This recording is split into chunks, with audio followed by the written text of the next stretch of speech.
네, 오늘은 의사협회 2차 집단휴진 사흘째이자 마지막 날입니다. 정부와 의협은 의대 정원 확대 등 의료 정책을 놓고 계속 대립하고 있는 중인데요. 서울대병원에 나가 있는 취재기자 연결하겠습니다. 김장현 기자 전해주시죠.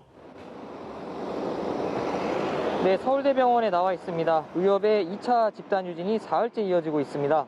오늘은 의협이 예고한 파업 마지막 날인데요. 이곳 서울대병원을 포함해 전국 전공의 전임의들이 단체 행동을 계속하고 있습니다. 보건복지부는 어제 낮 12시 기준으로 전국 전공의 수련기간 200곳 중 165곳을 조사한 결과 전공의 8,800여 명 가운데 70%에 가까운 6천여 명이 근무하지 않은 것으로 나타났습니다. 전공의 3명 가운데 2명꼴로 진료 현장을 떠났다는 건데요. 전임의는 전체 1,900여 명 가운데 540여 명 정도인 28%가 휴진에 동참했습니다. 전국 3만 2천여 개 동네의원의 경우 10곳 중 1곳 정도가 휴진에 참여했습니다. 동네의원의 경우 참여율이 낮아 큰 혼란은 없는 상황입니다. 하지만 전공의와 전임의 상당수가 빠진 대학병원에서는 수술 연기와 그리고 외래진료 연기 등으로 환자들이 피해를 보고 있습니다. 네, 전공의들이 정부의 진료 복귀 명령을 거부하면서 집단 사직서를 쓰고 있다고요. 네, 정부는 그제 수도권 전공의와 전임의에게 즉시 진료 현장으로 복귀하라는 업무 개시 명령을 발동했습니다. 이후 주요 20개 병원 응급실과 중환자실을 점검해 휴진 전공의 358명에게 업무 개시 명령서도 발부했는데요. 하지만 전공의들은 이에 불응하며 사직서 제출로 맞서고 있습니다. 전공의협의회는 전공의의 76%가량이 사직 의사를 표시했다고 밝혔습니다.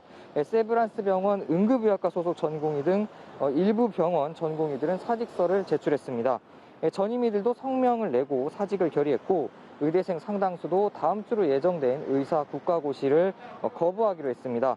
서울대병원 의대 내과 교수들도 휴진에 동참할지 내부적으로 논의하고 있는데 만약 휴진에 참여할 경우 파장이 클 것으로 예상됩니다. 네, 조금 뒤면 정부가 관계부처 합동 브리핑을 통해서 집단 휴진에 대한 대응 계획을 발표합니다. 진료 복귀를 거부한 전공의를 오전 중에 경찰 고발한다는데 이 내용도 전해주시죠. 네, 정부가 잠시 뒤 정부 서울청사에서 관계부처 합동 브리핑을 합니다. 여기서는 집단 휴진과 관련한 내용이 나올 것으로 보이는데요. 합동 브리핑은 김강희 보건복지부 차관, 그리고 고기영 법무부 차관, 그리고 송민원 경찰청 차장이 진행할 예정입니다. 의사들의 진료 복귀를 다시 한번 촉구하면서 범정부 대응책을 구체적으로 발표할 것으로 보입니다. 보건복지부는 브리핑이 끝나면 집단 휴진에 참여한 전공의들에 대한 고발장을 서울지방경찰청에 제출할 계획입니다. 구체적인 고발 대상 인원은 아직까지 알려지지 않은 상황인데요. 정부는 당초 어제 오후 고발하려다가 의료계 원로들의 의견을 듣고 일단은 보류를 했습니다. 하지만 하루도 채 안 돼 다시 고발장을 제출하기로 하면서 의사단체들이 강하게 반발할 것으로 보입니다. 앞서 최대집 의협회장은 의사들에게 불이익이 있으면 무기한 파업으로 맞서겠다고 했는데요. 의협도 추가 입장을 내놓을 것으로 보입니다. 지금까지 서울대병원에서 전해드렸습니다.